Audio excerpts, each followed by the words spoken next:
There was a lot of hoopla surrounding the acquisition of Jackson Cantwell. And of course, that's not going to help you out for this fall, but 2026 number one player.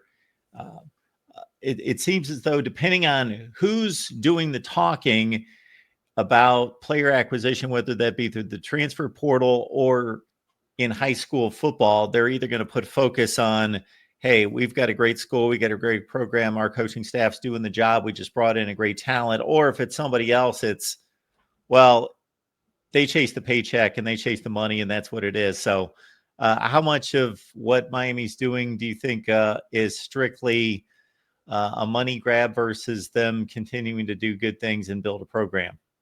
Yeah, that's definitely one of the hot questions out there, right? I always try to be neutral, right? I try to take a step back and look at it. And Coach Mario's been doing this everywhere he's been, before NIL, before transfer portal. I mean, this is what he does. He just acquires really, really good players. All you have to do is look at his history. I mean, he really got on the map because of the recruiting he did at Alabama, right?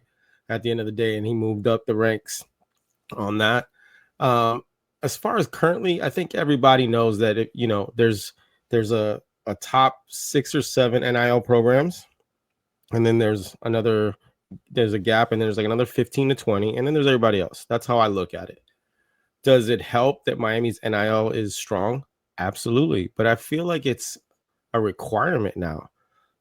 Coach Mario can't do what he used to do, because now he runs into also, well, we'll just add another zero to the check. We'll just add another zero to the check. So you have to be able to match that, But as far as recruiting and acquiring talent, he's done this everywhere he's been. We're coming off 10 wins. That helps.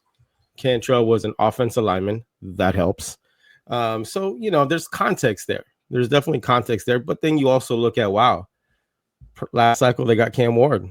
This cycle they go out and get Carson Beck. Those guys aren't cheap, right? At the end of the day, those are both guys that are probably playing on Sundays. One is definitely playing on Sundays.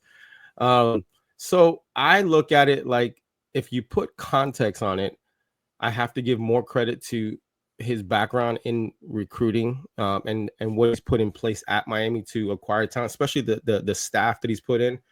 They're all guys that just love the grind. They love getting on the road. Now, would we have got a lot of those guys if our NIL program wasn't strong? I'm not sure in today's football. I'm not sure. But I also don't think it's because of that, only just because of this guy's background.